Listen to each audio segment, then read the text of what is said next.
ज्योतिष में बहुत विश्वास करता हूँ। ज्योतिष एक विज्ञान है, ऐसा मेरा मानना है। और इस साल 2082 विक्रम संवत के प्रारंभ में जोधपुर सहित पूरे देश के ज्योतिषियों ने भविष्यवाणी कर रखी है कि 2082 के वर्ष में हादसे भी बहुत होंगे।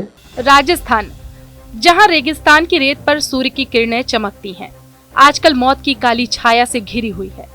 एक के बाद एक सड़क हादसे न केवल परिवारों को विपदा में झोंक रहे हैं, बल्कि पूरे राज्य को सवालों के घेरे में लाकर खड़ा कर दिया है। क्या ये महज दुर्भाग्य है या फिर ज्योतिषियों की पूर्व चेतावनी वाली कहानी का हिस्सा? ऐसा हम क्यों कह रहे हैं, पहले उसकी वजह सुनिए। ज्योतिष में बहुत विश्वास करता हूँ। ज्योतिष एक विज्ञान है, ऐसा मेरा मानना है। और इस साल 2082 विक्रम संवत के प्रारंभ में जोधपुर सहित पूरे देश के ज्योतिषियों ने भविष्यवाणी कर रखी है कि 2082 के वर्ष में हादसे भी बहुत होंगे, आग लगकर लोगों के मरने की बहुत होगी, युद्ध भी होंगे, जनहानि बहुत बड़े पैमाने पर होगी। भूकंप से हो, चाहे बाढ़ से हो, चाहे किसी भी रूप में हो, जनहानि होगी, बड़े पैमाने पर होगी, कि पहले से उन्होंने भविष्यवाणी कर रखी है और वो सच। ये है भजनलाल सरकार में मंत्री जोगेश्वर गर्ग, जिनका ये बयान सोशल मीडिया पर जमकर वायरल हो रहा है। दरअसल हाल ही में जोधपुर के फलौदी में हुई बस दुर्घटना, जिसमें कई जिंदगियां दांव पर लग गई, तो वहीं जयपुर के हरमाड़ा इलाके में डंपर की चपेट में आए 13 निर्दोषों की मौत तक। ये हादसे साफ बता रहे हैं कि सड़कें अब राष्ट्रीय राजमार्ग नहीं, बल्कि मौत का राजमार्ग बन चुकी हैं। लेकिन नेताजी का बयान सुनकर लगता है कि ग्रह नक्षत्रों को दोष देने का समय आ गया है, न कि सड़क सुरक्षा को मजबूत करने का। पिछले कुछ दिनों में राजस्थान की सड़कों पर खून ही खून बहा है। 4 नवंबर को जोधपुर के फलौदी क्षेत्र के मतौड़ा में एक तेज रफ्तार बस अनियंत्रित होकर पलट गई, जिसमें कई यात्री घायल हो गए। बस में इमरजेंसी गेट की कमी ने हालात को और भयावह बना दिया। उसी बीच जयपुर के हरमाड़ा टोल प्लाजे के पास एक डंपर ने भीड़ भाड़ वाले इलाके में तबाही मचा दी। 13 लोगों की मौके पर ही मौत हो गई और 10 से ज्यादा गंभीर रूप से घायल हुए। ये हादसे अकेले नहीं है। हाल के दिनों में स्कॉर्पियो वाहन में आग लगने से 4 लोगों की जलकर मौत हुई और अन्य जिलों में ड्रंक ड्राइविंग से जुड़े सैकड़ों केस सामने आ चुके हैं। आंकड़ों की माने तो इस साल राजस्थान में सड़क हादसों में 5000 से ज्यादा मौतें हो चुकी हैं।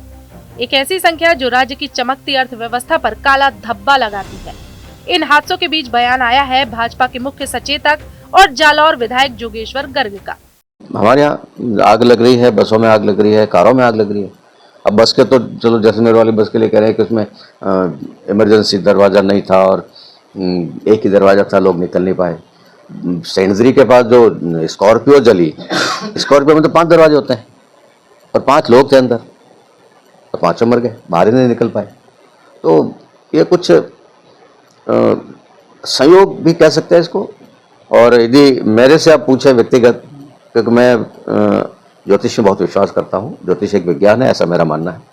और इस साल 2082 विक्रम संवत के प्रारंभ में जोधपुर सहित पूरे देश के ज्योतिषियों ने भविष्यवाणी कर रखी है कि 2082 के वर्ष में हादसे भी बहुत होंगे, आग लगकर लोगों के मरने की बहुत होगी, युद्ध भी होंगे, जनहानि बहुत बड़े पैमाने पर होगी। भूकंप से हो, चाहे बाढ़ से हो, चाहे किसी भी रूप में हो, जनहानि होगी, बड़े पैमाने पर होगी, कि पहले से उन्होंने भविष्यवाणी कर रखी है। जोधपुर में आयोजित एक कार्यक्रम के दौरान उन्होंने कहा, देश के ज्योतिषियों ने इस साल होने वाले हादसों की भविष्यवाणी पहले ही कर दी थी। उनका ये बयान सोशल मीडिया पर वायरल हो गया है, जहां लोग इसे जिम्मेदारी से भागने का प्रतीक बता रहे हैं। बता दें कि गर्ग का बयान अकेला नहीं है। जयपुर हादसे पर स्वास्थ्य मंत्री गजेंद्र सिंह खीवसर ने ड्रंक ड्राइविंग को जिम्मेदार ठहराते हुए कहा, कोई दारू पीकर गाड़ी चलाए तो इसमें ट्रांसपोर्ट डिपार्टमेंट की क्या गलती। वहीं पूर्व मुख्यमंत्री अशोक गहलोत ने इसे तीखा बना दिया। उन्होंने कहा कि सरकार मुआवजा तभी देती है जब परिजन धरना दे। हरमाड़ा हादसे के बाद अब तक मुआवजे की आधिकारिक घोषणा नहीं हुई, जबकि घायलों ने लूटपाट की शिकायत भी की थी। जोधपुर के प्रभारी मंत्री मदन दिलावर ने फलौदी हादसे को दुखद बताते हुए मृतकों के परिवारों को मुआवजे का आश्वासन दिया, लेकिन सवाल वही, आश्वासन कब बदलेंगे कार्रवाई में? अवैध ढाबे, खराब सड़कें और ड्राइवरों की लापरवाही, ये सब तो मानवीय कमियां हैं, न कि राहु केतु की साजिश। TV9 राजस्थान की टीम लगातार इस मुद्दे पर नजर रखे हुए है। अगर आपका कोई अनुभव या सुझाव है तो हमें बताएं, क्योंकि सड़कें सुरक्षित हों ये हर राजस्थानी का हक है।